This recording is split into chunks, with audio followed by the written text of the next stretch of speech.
Hello বন্ধুরা, welcome back to my channel. আমি সন্ধ্যা বোস।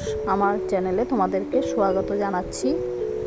আমি নিয়ে এসেছি তোমাদের জন্য আরও একটা নতুন ভিডিও। এই দেখো, আমি আজকে সকাল সকাল বাজারে বেরিয়েছিলাম, আর বাজার থেকে কি এনেছি দেখো। তো আমি লিচু নিয়ে এসেছি। লিচু আমার ছেলের খুব প্রিয়, তাই নিয়ে এসেছি। আর এনেছি চাল কুমড়ো দুটো, দেখতে পাচ্ছ, একটা ছোট একটা বড়। নিয়ে এসেছি দুধ, আরও কি এনেছি তোমাদের সঙ্গে শেয়ার করছি। এই দেখো, মাছ মাংস সব এনেছি, আম এনেছি।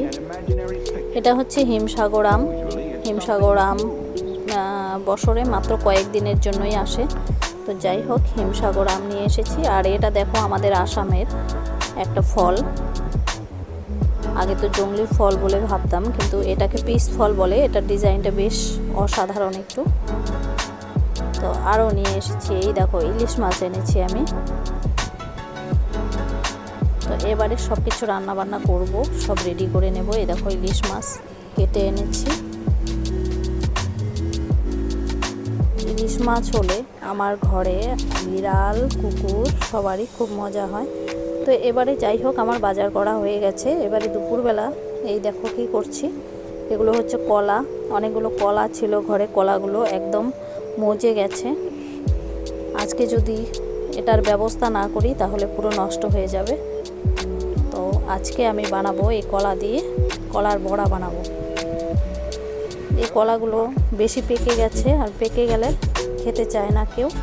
তো যাই হোক, চলো আমি এটাকে কলার বড়া বানাবো। আর তার জন্য কি লাগবে দেখো। নিয়ে নিয়েছি সুজি, দেখো পরিমাণ মতো সুজি, আর একটু চালের গুঁড়ো দিয়েছি। এটা হচ্ছে আটা, আর দিয়ে দিচ্ছি চিনি। তো সব কিছু একসঙ্গে নিয়ে নিয়েছি। একটুখানি নুন দিয়ে দেব স্বাদের জন্য। আর এটা বানাতে আমি রিফাইন তেল ইউজ করব, সর্ষের তেল দিয়ে ভালো হবে না, তো রিফাইন তেল দিয়ে করব। তো এবারে কলাগুলোকে খোসা ছাড়িয়ে নিয়েছি, আর একসঙ্গে মেখে নেব সমস্ত উপকরণগুলোকে। দেখো, এভাবে মেখে নেব। এখানে একটুকু জলের প্রয়োজন হবে না, কলার যে রস থাকে সেই রসেই হয়ে যাবে। ভেজা ভেজা ভাব থাকে কলার, তো সেই রসেই হয়ে যাবে, আমার জলের প্রয়োজন হবে না। আর যদি একটু শুকনো ভাব থাকে তাহলে একটু দুধ দিয়ে দেবো। তো এবারে কড়াই বসিয়ে দিয়েছি, আর দিয়ে দিয়েছি তেল। দেখো, তেলটা গরম হয়ে গেলে, আর এই দেখো আমি যে মেখে নিয়েছি মিশ্রণটা এইরকম হবে, একটু ঠিক হবে। মাখিয়ে ঢেকে রেখেছিলাম, একটু ফুলে ফুলে উঠেছে। মাখানোর পর সঙ্গে সঙ্গে বানাবো না, আমি ঢেকে রেখে আধ ঘন্টাখানি পর বানাচ্ছি। তো চলো একটা দিয়ে দেখছি তেলটা হলো কি না। তেলটা বেশি গরম হলে পুড়ে উঠবে। তো যাই হোক, আমার তেলটা পুরো হয়ে গেছে। এবারে আমি একে একে বড়াগুলোকে তেলের মধ্যে ছেড়ে দিচ্ছি।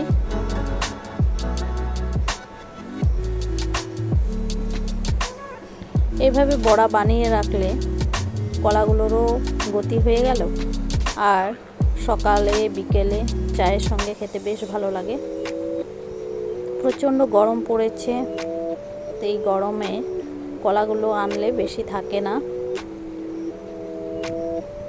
কালো হয়ে যায়। তো যাই হোক, আমি কলার বড়া প্রায়ই করি। তো চলো এবারে তেলের মধ্যে ছেড়ে দিয়ে ভেজে নিচ্ছি। বেশ উল্টে পাল্টে ভেজে নেব।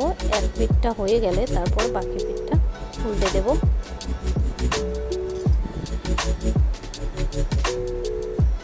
আমার এই ঝাঁঝরটা দিয়ে দেখছি এক সাইডটা হয়ে গেছে। এবারে সবগুলোকে একে একে উল্টে দেব, বেশ লাল লাল করে ভেজে নেব।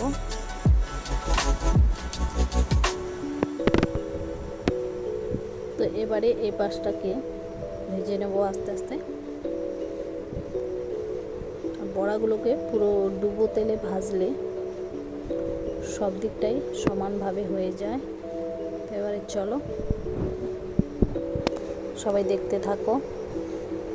তো দেখো আমার বড়াগুলো প্রায় ভাজা হয়ে গেছে, দেখো কি সুন্দর ফুলে উঠেছে, কি সুন্দর হয়েছে, একদম মনে হচ্ছে যেন তালের বড়া করছি। তো আমার একবারেরটা ভাজা হয়ে গেছে, এবারে তুলে নিচ্ছি তেলের থেকে, তেলগুলোকে ঝরিয়ে নিচ্ছি। তো দেখো ওই তেলের মধ্যেই আমি আবার বড়া দিয়ে দেব। তো চলো আবার একে একে বড়াগুলোকে ছেড়ে দিচ্ছি। তো আমার ভিডিওটা আশা করি তোমাদের ভালো লাগবে, আর যদি আমার ভিডিওটা ভালো লেগে থাকে তাহলে প্লিজ একটা লাইক, একটা শেয়ার, একটা কমেন্ট করে দেবে। তো তোমাদের একটা কমেন্ট আমাদের ভিডিও বানাতে উৎসাহ আরও বেড়ে যায়। তো আশা করি তোমরা আমার পাশে থাকবে। একটা ভিডিও বানাতে অনেকটা সময় লাগে, প্রথমে তো ভিডিও বানাও, তারপর ভয়েস দাও, তারপর আবার এডিটিং করো, অনেক কষ্ট। তোমরা যারা ভিডিও বানাও তোমরা অবশ্যই জানো কত কষ্ট হয় একটা ভিডিও বানাতে। যাই হোক, তোমাদের লাইক শেয়ার কমেন্ট করলে আমাদের ভিডিও বানাতে ইচ্ছে করে। তো যাই হোক, এবারে দেখো বড়াগুলোকে আবার আমি দিয়ে দিয়েছি একসঙ্গে অনেকগুলো।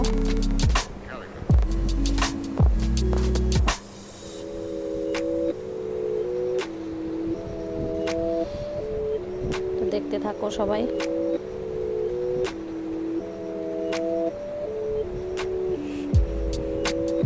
আমি ভিডিও বেশি বানাতে পারি না, খুব কম সময় হয়, সবার লাইভে যেতে যেতে ভিডিও বানানোর উৎসাহটা, সময়টাও হয়ে ওঠে না, সেই জন্য উৎসাহটাও ঠিক থাকে না। তো যাই হোক, বানিয়েছি। এই দেখো বড়াগুলোকে আমি একটা পাত্রে রেখেছি, কি সুন্দর লাল লাল কালার হয়েছে, দেখতে পাচ্ছ? এই দেখো কি সুন্দর। মোটামুটি 4-5 দিন খাওয়া যাবে।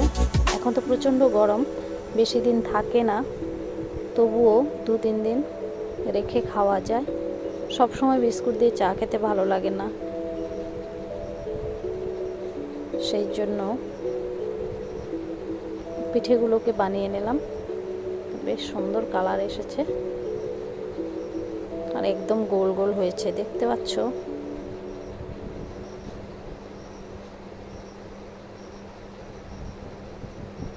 তো চলো, আমার আজকের ভিডিও এইটুকুই।